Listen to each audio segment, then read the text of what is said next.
Monday, November 6th. I'm Rim. And I'm Scott. And this is Geeknights. Tonight we talk a bit about shameless self-promotion. Let's do this. So what do I always say on Monday? Man, this weekend, it was so crazy, etc., etc. Yep, We're tired, blah, blah, blah. Except I'm not tired. It was just a great weekend. But once again, we were out of town. Yep, I think it was actually pretty good because you're out of town. But what do? We laid around and didn't do much. Well, you laid around and did nothing. We all went for a hike. Yeah, once for a couple hours. Yeah. The rest of the time you spent laying around. Yeah, true. So it was mostly laying around and eating and watching things. Yeah, though most importantly, we went to see Lewis Black and that other guy. Oh, yeah, I forgot. No, I didn't forget. What? I'm just being silly. Okay. Yeah. But yeah, we went to see Lewis Black live, and it was pretty badass. I haven't gone to see a professional comedian in a long time, and I got to say, it sounds silly, but I forgot that it's that funny. Yeah, it's like I went to see Lewis Black when he was at RIT years ago. It cost $5. And at the time, I had listened to his album, from downloading it when those were the Napster days. But so when I went to see him live then, I knew all the jokes, so it wasn't so exciting. He told maybe a couple jokes I hadn't heard. But we went to see him in Albany now, and he had all new stuff that I never heard before, and I didn't listen to his newer album, or maybe he doesn't have an album with those jokes on it. So it was hysterical. Well, he also put on, I think, a much better performance than he did at RIT. Yeah, I think it helps he's a New York guy, and it was the Albany show, so he kind of he made a lot of Albany jokes, and he knows what's going on. Because he made Rochester jokes. He made Rochester jokes, of course. He's a New York guy. Rochester's also in New York. Barely. Yeah.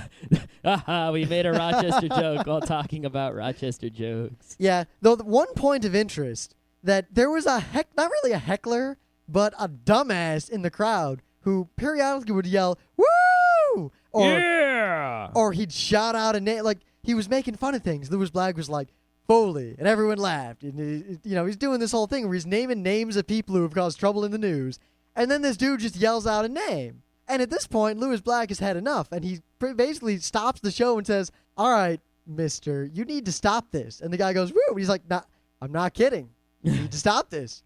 These people all paid a lot of money to see me up here doing my comedy. And if you want, I can just let the show hand over to you, and you can yell out funny names all night long."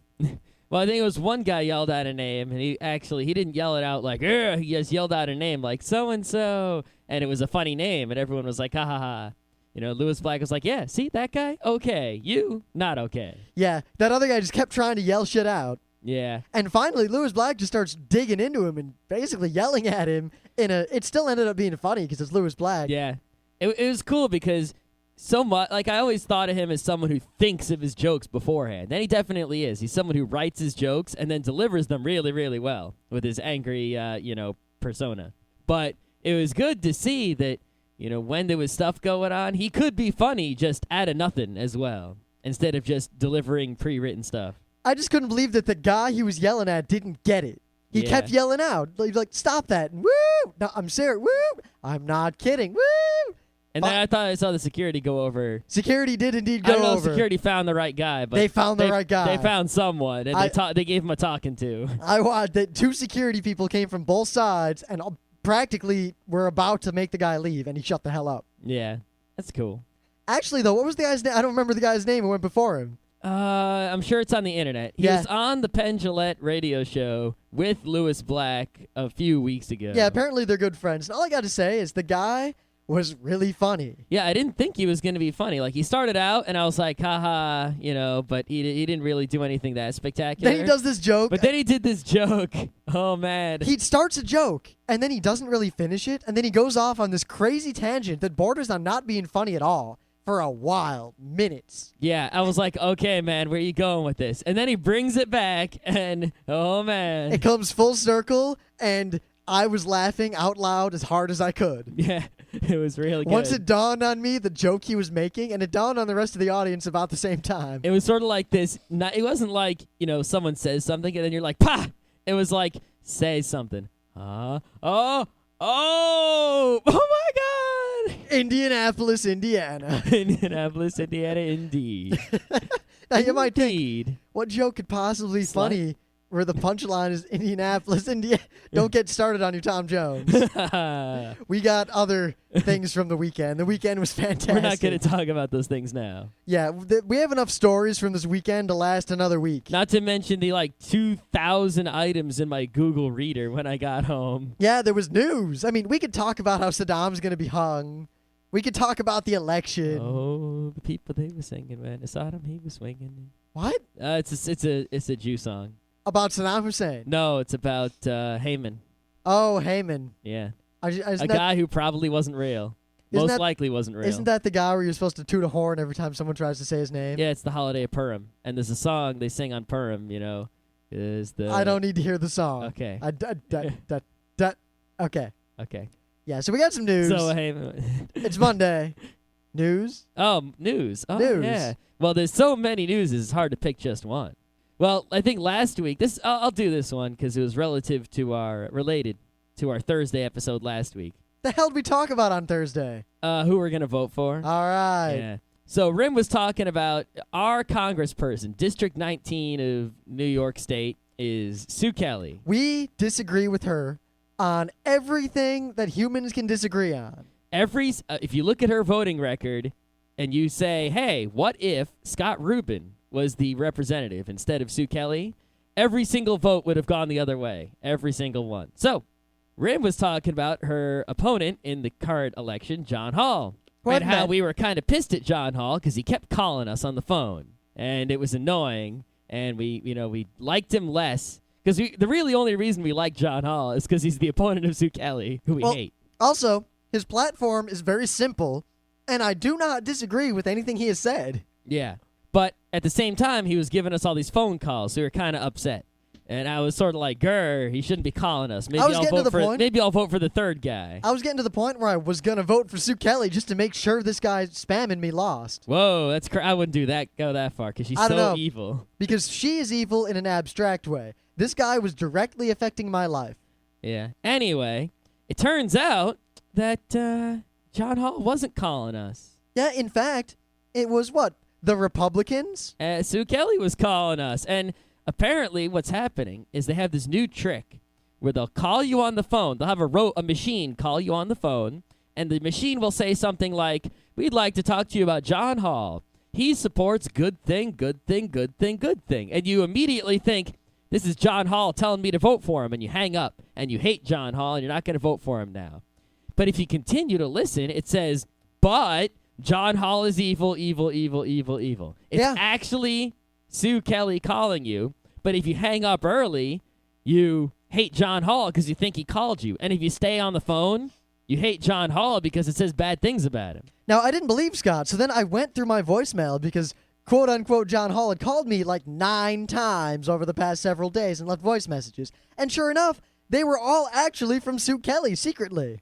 The other thing is if you hang up on it, it calls you back. If you don't hang up on it, then it never calls you again. It's a crazy kind of computer making all these calls.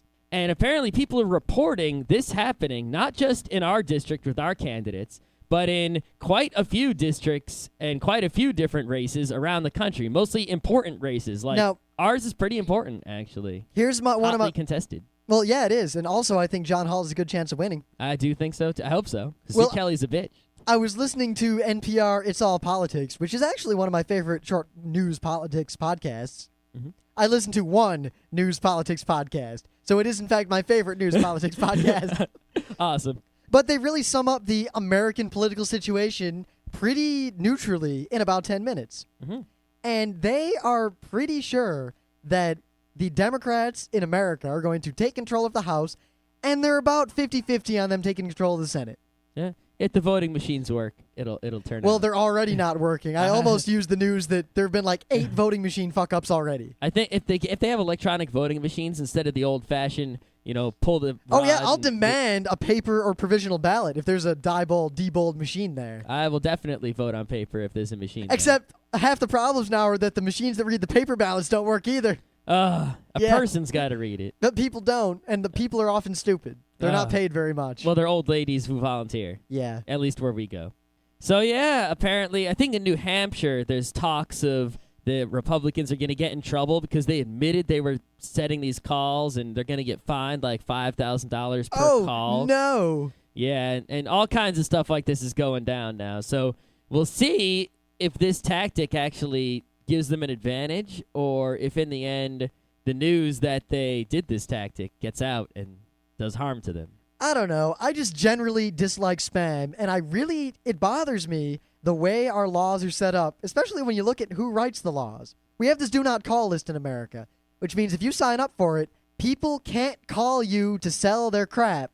They can only call you if they want to give a survey, which is a stupid loophole number one. Well, if there has to be a nonprofit organization survey. Giving a survey, which usually it's... Like Coca-Cola can't call up and ask for a survey. But Coca-Cola could fund a nonprofit organization that asks you about Coca-Cola in a positive way. They very well could. Yeah, and that happens all the goddamn time. Yep. Second, politicians can call you no matter what. Yep. Now, I'm fine with an exemption so politicians can call their constituents. However, I am of the mind that exception should state that the politician himself can call directly.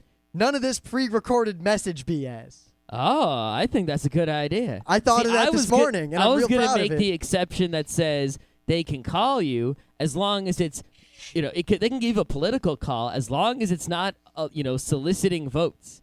Like, my congressman can call me to inform me about a bill that he's going to vote on. Here's what's wrong with that. So, all right.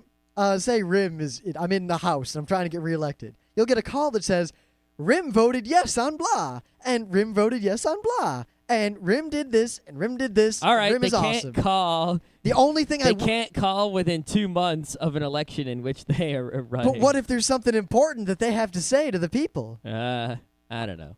I just say he has to call personally, and that's the end of that. Yeah, that sounds good. I'm proud of that. I didn't think of that one. It's great. Yeah. Because then I would totally talk to him. Oh, yeah. I mean, whenever I meet a politician, I always try to, well, at least not a local politician, because I've met a lot of local politicians. I don't really care about them. Yeah. In fact, I'd say that meeting more local politicians has turned me more and more away from trying to get into local politics. You know what I wondered? Like earlier in the election season, I saw those signs everywhere that said Bob for Congress, and now I don't see them anymore. What happened to that guy? I don't know anything about him other than his name was Bob, and he's running for Congress. Well, what about Bob?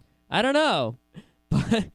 But yeah, I wonder what happened to that guy. I'm going to go look him up. So, speaking of wondering what happened to things, I'm on a roll with these segues. Ooh, Get it? Get it? Get it? Yeah, I went there. You shouldn't go there. That was a great joke. Indeed. I'm proud of a lot of things I've said today. Uh-oh. All right, so anyway, despite the fact that I'm generally anti-war in most cases, and I'm not really a pacifist, but I'm just generally against war, but I've always been fairly fascinated with fighter jets and air combat and air tactics and all that sort of thing. Probably because I grew up next to Selfridge Air National Guard Base, which hosted a great number of F-16 fighters. I've flown F-16 fighter simulators, like the actual military ones. I've hung out with pilots. I went to all these little programs when I was a kid. And I know a lot relative to how much you'd think someone like me would know about fighter jets. Not saying that I know a lot. Far be it from me. But one of probably my third favorite fighter/bomber ever is the F117 Nighthawk, or stealth fighter. It's the black triangle. The weird-looking thing with all the flat panels on it. Yeah, not the one that's all, not the giant black triangle, the smaller black triangle. There's two. Now, this was America's first production functional, as far as we know, stealth aircraft. It was designated the Fighter F117A, which means it's a fighter, but really it was a bomber, and there's all sorts of theories as to why they designated it fighter instead of bomber, and none of you care about any of that. Yeah, the point can't really fight against an F-15 or anything. It would get shot down if they could see it. Now, it is very recently and finally, after 25 years of service, many of those years unknown to the vast majority of human beings because it was one of those secret skunkworks projects. Mm-hmm. In fact, this thing was used to bomb Panama in like 1989 or something. Wasn't it a bitch to fly? Well, the thing is, it looks really weird, and it's very hard to fly. They had all these funny nicknames for it, but the way it actually flew is a computer controlled it, and a computer kept it level. Mm-hmm. The computer did most of the actual flying. If the computer died, no human being could keep that thing in the air for any amount of time. Oh, shit. Now, actually, the F-16 was kind of like that. The F-16 has a lot of computer stabilization, without which it's almost impossible to fly. But I digress. The F-117 stealth fighter bomber, well, it's just I'm not going to get on that. The F-117 has been retired, much like the SR-71 Blackbird was retired. Oh, but the Blackbird is like the coolest thing ever. I mean, it's still useful. The X-Men get use out of it. No, right? they don't. Not with that. They need the sheer technology. Oh, yeah. Which we don't have yet. The Shi'ar technology. Whatever. Stupid underwear pervert comics. They got a Blackbird, though. It's cool. Now, I just know that the news really didn't make a big deal about this, and it's probably not a big deal, but I think it was a really cool weapon that did a lot of good in the theater of war, and I think it's progressed technology in a great way. I think it was a really neat thing. My only question is they invented the B-2, which is sort of better in almost every way and is the bigger, better black triangle, even though it was more expensive, I think. Why didn't they just stop using the F-117 when they invented the B-2 instead of... One of the main reasons we keep using older fighter jets when we make a new one is that it costs a lot of money to make new fighter jets. And the old ones... so we don't have enough. The old ones of any aircraft the Americans have, while generally very inferior to the newest one we've made, is still leaps and bounds beyond what most of the world has. Yeah. Everything I've read so far just keeps saying that basically all these planes are slowly being replaced with the F-22 Raptor, which looks pretty cool. It's not black, though, but apparently it must be just better than every other goddamn fighter jet there ever was. Now, I have an interesting anecdote about the F-117. You see... Back when we were at RIT, I said something about the F-117 out of the blue, and Scott, through no fault of his own intelligence, decided to try to argue with me, saying that the F-117 was the newer stealth weapon, and that the B-2 and anything else came out way before. Because I somehow knew, that I was just using logic, What? Hey, What kind of logic? That one looks cooler and newer, therefore it must be cooler and newer. But it doesn't look cooler and newer. It looks like something that was made because we didn't have enough technology to figure out how to make it better. Yeah, because I can tell looking at planes. All right, how many planes have you seen that have all flat surfaces?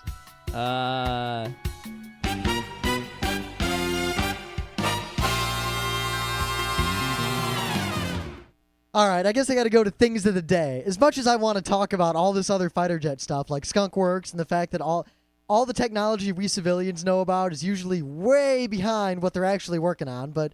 Area 51 OMG! Yeah, it's not UFOs. Yeah, but instead, I guess we'll just have to save that for, I don't know, War Week or Military Week, and instead, we got things of the day. You want me to go first? I guess. So I found this Flickr photo set from some guy, and it's just a bunch of pictures, but they are a Flickr photo set that is a bunch of pictures. That's right. The first picture says "te internet," and I go, okay. I look at the next picture, and it's like, I forget what the order was, but it's like OMFG, and there's a crazy monster, and the next one's like ORLY, Orly, and there's two owls there. And it's just a bunch of pictures of, internet words like WTF and te and all that suchness. And each little acronym is accompanied by an illustration, which perfectly illustrates the acronym in question. And it is hilarious. It seems to be just a small collection of what to internet actually is. Yeah. I'm definitely, instead of any time from now on, if I have to say ZOMG or Orally in a post, I'm just going to link to these little pictures on Flickr. The whole adding Z to the front of things really didn't sit well with me, and I kind of skipped over it until our friend Jess, whenever she types to me, has never not said Z something. It's a given point. And it kind of grew on me, and now I just use it. Zomji. Yep, Zomji Zombie. His axe is on fire. Yeah, some of these are particularly hilarious, though. So. Yeah, well, Scott basically saw the site and went, huh, and immediately clicked on the O'Reilly owl and ignored everything else for a good several minutes. Of course. Oh, really? Yeah, really. No way. All right, so I discovered this kind of randomly, and I wasn't sure what it was because it's kind of weird, but then you figure out what they're doing, and it's kind of cool. Now, I'll start out by saying that a few people have said on the internets that this video's fake. Internets. They sped it up, to which I say, no shit. That's the point. Good God. It's not fake if you intended it to be that way. Renault did this cool thing. Looks like it's for some F1 race or something. Some little, hey, hello, look at us. And they got a bunch of people, and they have little placards that they hold up with colors on them. And they act out a little F1 video game scene real quick from the top down. And it's really kind of cool. We should do this only with Pac-Mans. With Pac-Mans, you say? Yeah. We just have like pellets that move. Like a pellet runs into the Pac-Man as the Pac-Man opens and closes, and then a pellet runs out the back of the Pac-Man. Or it doesn't run out the back of the Pac-Man. I was going to say, unless Pac-Man has the diarrheas. Oh, no. Pac-Man has the diarrheas. Sucks for the ghosts. So with the elections coming up, we decided we'd talk those eyeballs, they go right through your digestive system. Oh. A little bit about marketing. Marketing, you say? What do we know about that? Well, we know about internet marketing. Oh, we do. Only the non-shady part. Specifically because you are anti-shadiness. Well, we know all about the shady part, but we're not going to tell you how to do the shady parts. Nah, because we're against the shady parts. See, we've noticed in our forums not so much, mostly because our forums are well patrolled by very angry individuals. But in the internet as a whole, it seems like spam, and I don't mean email spam, because spam is not related to just email. If you go to any internet community that is not fully moderated and very carefully watched, it will fill with nothing but people linking to their own bullshit and trying to promote it. Yeah, I don't know. It seems like there's different levels of ethicality in terms of promoting yourself on the internet. Because everyone's got a website. Everyone's got maybe a video on YouTube or a podcast or a webcomic or something. And they want to get the word out. And the internet is a crazy way to get the word out because there's millions of people looking at all kinds of shit all the time. So if there are links to your shit all over the place, there's more chances of people coming and looking at your shit, and thus you becoming popular and awesome. And there are many ways to get your links onto already existing popular shit that range from horribly evil to perfectly okay. Yeah, I mean, I generally dislike marketing, but there's a fine line. I mean, let's say you're on a community somewhere and you do something cool, and you've been there for a while, so you say, hey guys, check out what I just did. That's probably okay. But say you want to promote an event, and you join a community with the express purpose of promoting your event and not actually contributing to the community. Not so cool. Yeah, but then what are you going to do about these people now where there are companies that have people working for them, and people hire these companies, and what the companies do is they have their employees go out and become members of communities, and they contribute to the communities in a valuable way, and after about a week they come out with promotions and spam and links and all that kind of crap. But it looks okay if you just look at the forum, and there's no way to know that person isn't actually a legitimate member of the community, but is actually an employee of some company being paid to do that. What do you do then? Yeah, especially when now there's this, it's been coming out that a lot of blogs are being paid to say certain kinds of things by very large advertising networks that do it semi-shadily. Yeah, and seriously, those bloggers, I guess they feel special that someone's giving them money for blogging. Feels it's like, special. Hooray, now I can blog and not have to work. They just want money. They think they made the big time. But at the same time, what the hell? Now your blog is worthless. The reason people read it before, if anyone did read it before, is now gone. Now you're just an ad. Now, I have a lot of experience trying to generate buzz for things on the internet in generally ethical ways. And I think I can safely say that I've never delved below the line of what I would consider shady. Yeah, I've actually delved less low than Rim has. Yeah, I definitely I'll stay away from things that, I know aren't considered shady, but I consider them shady. Yeah, the lowest I've gotten is that I have numerous names on the internet. I have many, many, many full name identities on the internet that are not active in communities or anything. But they exist. I only have one name. They exist mostly if I need to get the word out about something I've done, and if I want, say I want to dig myself for some reason. I'm not going to use my own account because that just looks particularly shady to everyone else. Yeah, I mean, there's nothing wrong technically with digging yourself, But if people notice it and what you've dug isn't that great, then they're going to be like, hey, and people will bury you just for that. Yeah, it seems like people generally really don't like it if they see someone promoting something they've done, regardless of the actual intent. Mm-hmm. So, as a result, if I ever want to promote something that I myself has done, I never do it under my own name, ever. Yeah. But at the same time, it's not like I'll just make this secret alternate identity and join a community and then fake 1,000 posts so that in the future I'll be ready to make my evil marketing ploy and it'll be brilliant. Oh, ha, ha, ha. I just participate in the communities with a different name.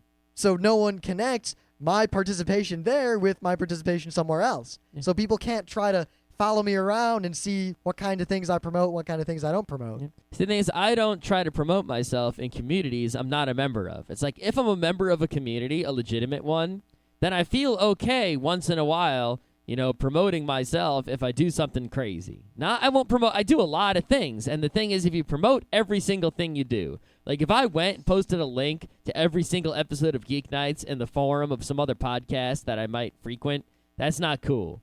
But there's nothing wrong with keeping a link to Geeknights in my signature there. I do that. In fact, I'd expect that. If you're on the internet, you should put the signature of whatever cool thing you do there so people who seem to like you can see what stuff you've done. Yep. And then, if we perhaps come out with a crazy episode of Geeknights that community would care about, then I would say, hey, guys, check it out. I would also check out, other things that the community might be interested in. I'll just promote myself. I promote others, which is always okay. Now, I mean, we could go in a lot of directions with this show, so I think I'd like to take a look at probably an example of someone who is doing shady things, or someone who is trying to game a system in order to promote themselves, as opposed to just trying to let themselves naturally become popular if what they're doing is actually worthwhile.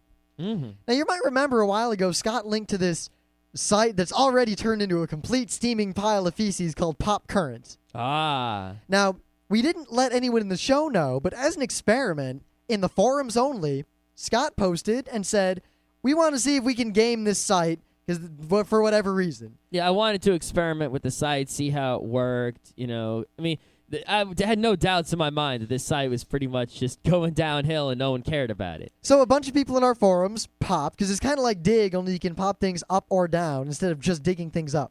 And a bunch of people in the forums went and popped us up, and we got like 30 pops right away, and then everyone stopped because that discussion disappeared. Mm-hmm. And the site was kind of meh, and it seems like everyone else was trying to do the same thing. Hey, everyone who's a fan of my thing, come in here and dig me up. Like all those stupid lists of top 100 whatever podcasts or top 10 webcomic whatevers. Yep. Now, I ignored the site, forgot about it, and, we had our laughs and we went on. A few weeks later, I went back to the site, just curious what had happened, and I saw that we had been popped down like 20 times. Huh. And then I saw that many, many things on the site had been popped down a lot.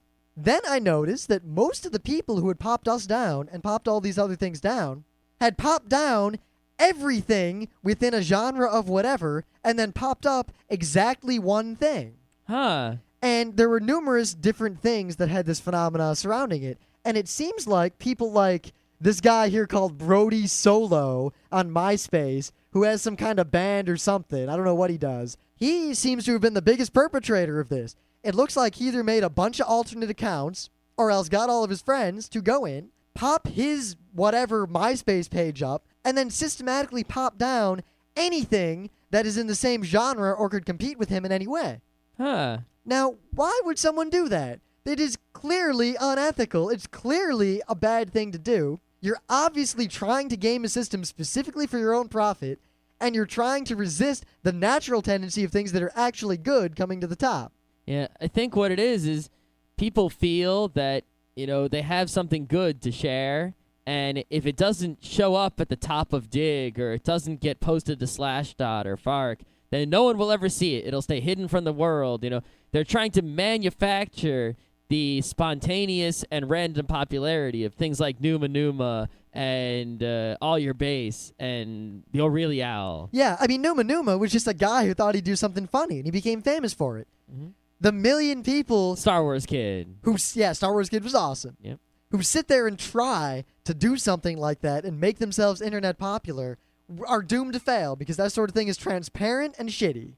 even if it isn't transparent, like no one can tell that. Let's say no one can tell that you're promoting yourself, but you're doing it anyway, right? The fact that you are promoting yourself, even if no one knows it, immediately means that you're not going to be able to manufacture the spontaneous popularity. It's the completely random discovery of things over time by a bunch of people that makes those things so crazy.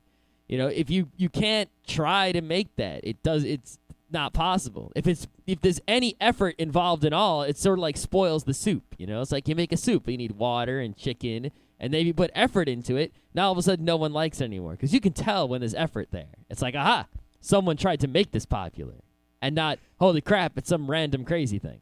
To me, it just comes down to the method you use and your rationale behind it. I mean, promoting yourself, not shadily, obviously, but if you buy ads or you put out flyers or you do anything to, hey, check it out, I exist, that's cool.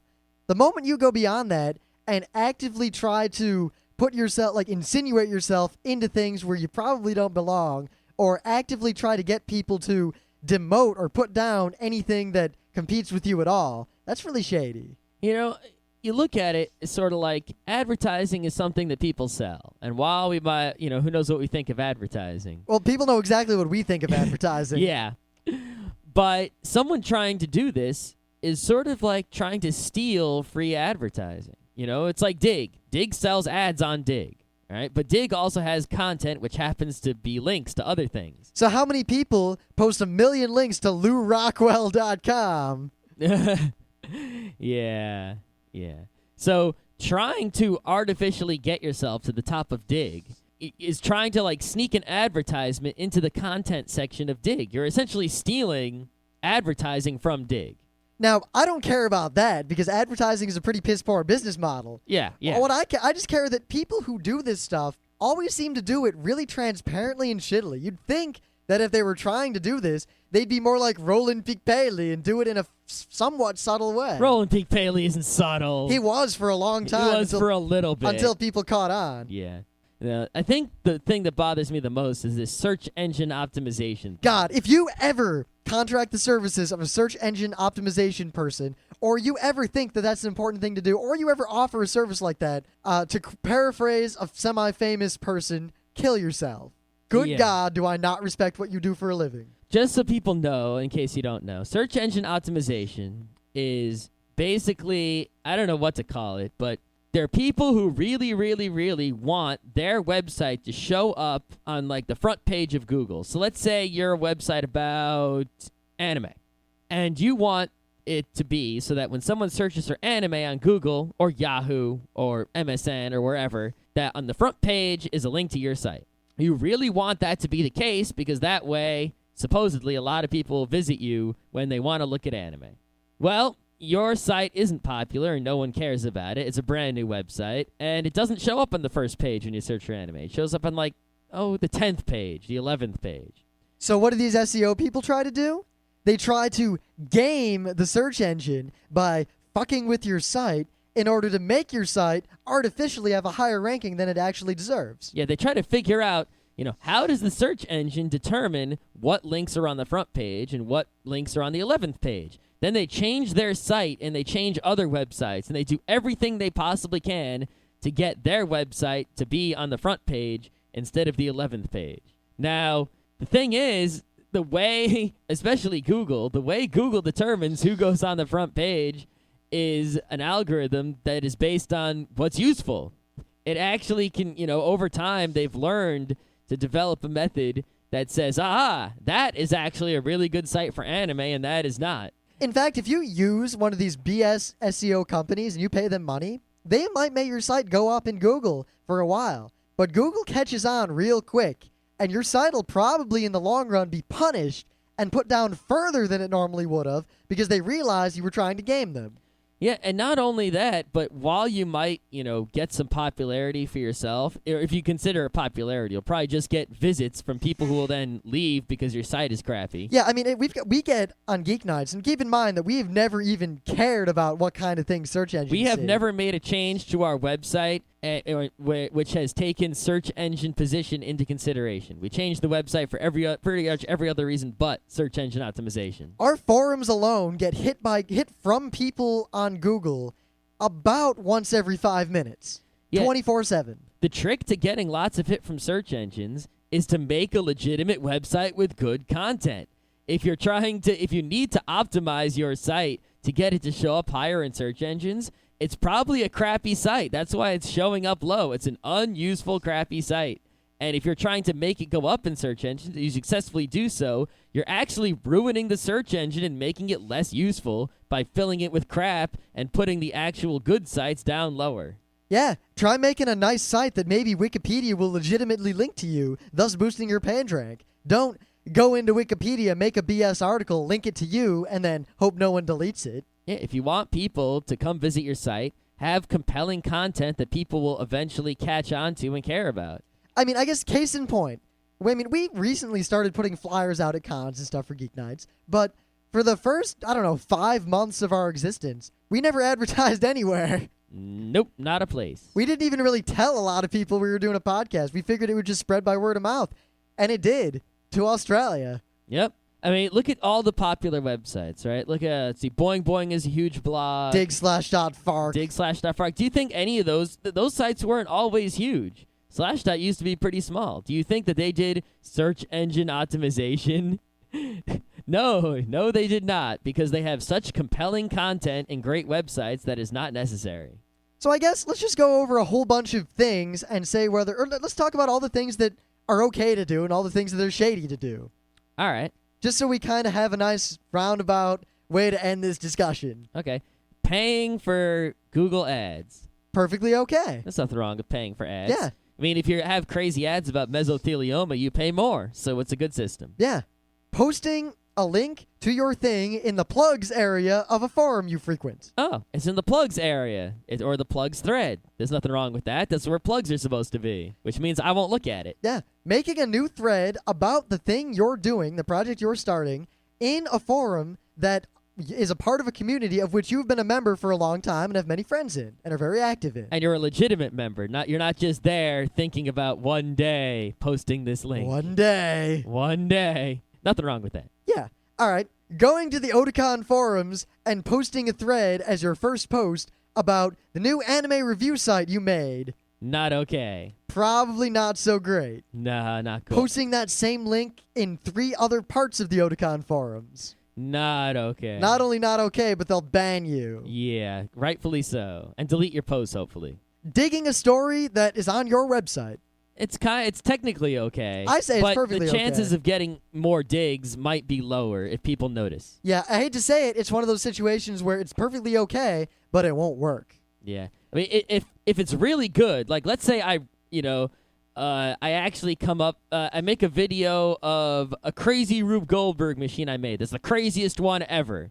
And I put it on YouTube, and I dig my own Rube Goldberg machine. And it's really that good, it's going to get dug. But if it's not that good, if it's just as good as the Rube Goldberg machine that made the front page the other day, and people notice that I dug it and they make the connection that it's my video, then I'm going to get less digs than the Rube Goldberg machine last week. All right. So digging a story that is yours with a name that is not obviously yours, which I say is fine because the internet is basically anonymous and you shouldn't ever have to reveal who you are for any reason. Yeah. I mean, there's nothing wrong with that. And you can't. It's not really that bad. I mean, you're just basically getting the number of digs you're going to get back by doing that is insignificant anyway. Yeah, it's pretty much going to be the same deal, but you might as well. But now, here's what's shady. You ready? Hiring someone to dig up your story with a bunch of accounts. Or making extra accounts and having them all dig your story. Yeah, or setting up some sort of script that will create dig accounts and dig your stories. Telling all your friends to dig your story is not that shady. It's not that shady. It depends a lot on how you go about it, and I don't really want to go degree. I can't really say how many friends you have, but it's really just the way you go about it and the type of community you have. If your friends are smart and they'll only dig it if it's cool, then it's probably okay. Yeah. For example, someone recently asked me to go vote for their friend's webcomic in some poll of like best webcomic of the week, and I went there and I was gonna vote for it, whatever. But there was a better webcomic there, so I voted for that. Yeah, wasn't that much better. Wasn't that much better, but I can't not vote for Penny Arcade. It's sort of like this thing. But then there are like podcasts or webcomics out there who, whenever, like, they're one of those ranking sites, like the top 100 whatever's this week. Well, I think the big thing is Podcast Alley, which is this website that lists podcasts. And I really think the only people who go to Podcast Alley are podcasters. Yeah, and it seems like the rankings there, all they are is every podcaster tells all their listeners to go to this site and vote for them. Yeah, I don't know what it is. It's like, the only podcast, well, no, I can't say the only one. But many podcasts I listen to, the podcasters will at the end or beginning of their show say, please vote for us on Podcast Alley. The way Podcast Alley works is you go there, you find the show you want to vote for, you type in your email address, and then you go and confirm the email, and that show gets one vote. And every month, all the votes are erased, and everyone has to vote again. Now, I hate to tell you all about these sites, because this has existed since the dawn of the internet, when Where's sites appeared, and then top 100 Where's sites appeared. Mm-hmm. Basically, these sites are engineered to get you to direct all of your listeners to their site on a regular basis, where they will see ads and generate money for this site. These sites don't give one flying shit about you. They're just trying to get you to direct your listeners toward them with the scant hope that they will somehow in return generate traffic for you, when in fact, the majority of the people going to these sites go there only to vote for the thing that told them to vote for them. Yep. But Podcast Alley isn't a site full of ads. But no, Podcast Alley is not that bad, but I still generally dislike the idea of it. Yeah, I don't really see the use. I mean, podcasters seem to have this idea that if they get enough votes, that they show up in a high ranking on Podcast Alley, that will somehow bring them a giant pile of listeners and attention, and I just, might be true, but I don't really care. I'm not going to spend at the end of every podcast telling you all to vote for us on some stupid site and waste your time. Especially having to tell you to keep doing it on a regular basis. Yeah, every month, go vote for us on podcast. No, screw that shit. Why should you have to go? It's a free show, why should I go and tell you to go do work for us that doesn't actually get us anything? It's like, go, my listeners, go twiddle some bits somewhere. Do my bidding. Haha. I mean, you watch shows on TV, they never tell you to go and, go vote for us on some site. You don't do that shit. It's bullshit.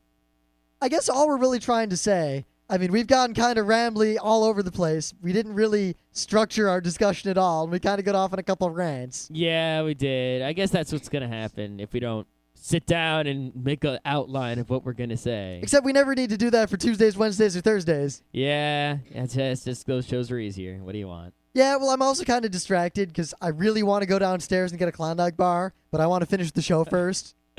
Yeah. I've been thinking Klondike bar for the last 8 minutes at least. I'm thinking about going to read something, so huh?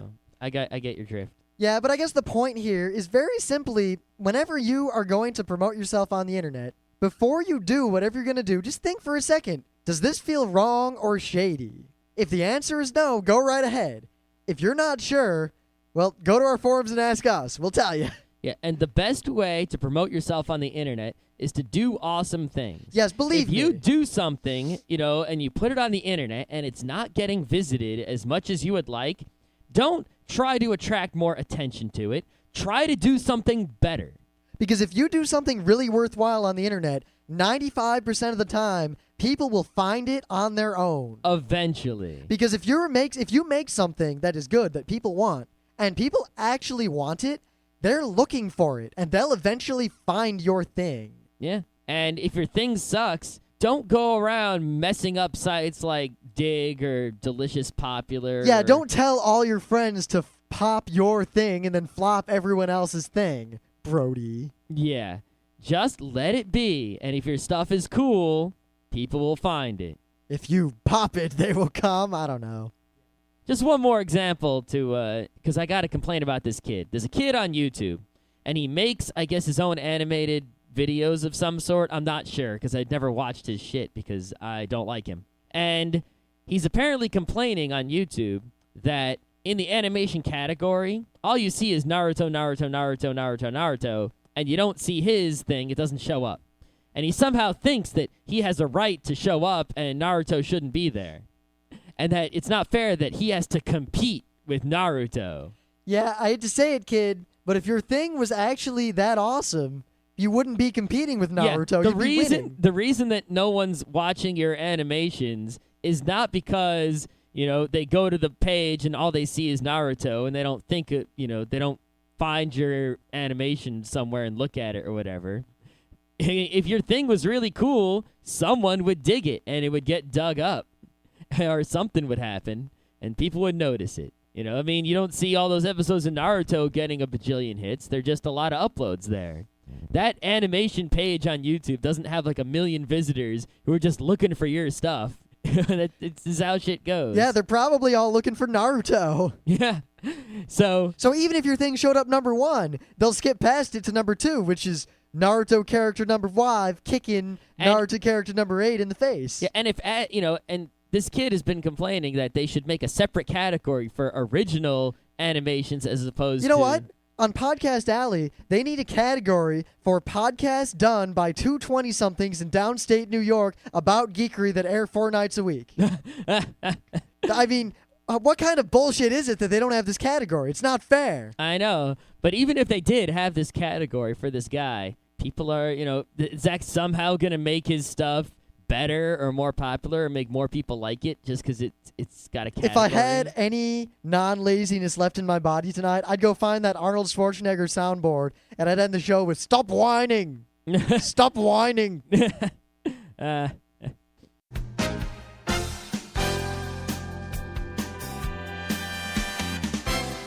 This has been Geeknights with Rim and Scott. Special thanks to DJ Pretzel for the opening music. Be sure to visit our website at www.frontrowcrew.com, where you'll find show notes, links, our awesome forum, a link to our Frapper map, and links to all the RSS feeds. We say feeds plural because Geeknights airs 4 nights a week, covering 4 different brands of geekery. Mondays are science and technology. Tuesdays, we have video games, board games, and RPGs. Wednesdays are anime, manga, comic nights. And Thursdays are the catch-alls for various rants and tomfoolery. You can send us feedback by email to geeknights@frontrowcrew.com. Or you can send audio feedback via audio. Just click the link that says "Send me an audio" on the right side of our website. If you like what you hear, you can catch the last 100 episodes in iTunes or in your favorite podcatcher. For the complete archives, visit the website, which has everything. Geeknights is distributed under a Creative Commons Attribution Non-Commercial Share-alike 2.5 license. This means you can do whatever you want with it as long as you give us credit, don't make money, and share it in kind. Geeknights is recorded live with no studio and no audience. But unlike those other late shows, it's actually recorded at night.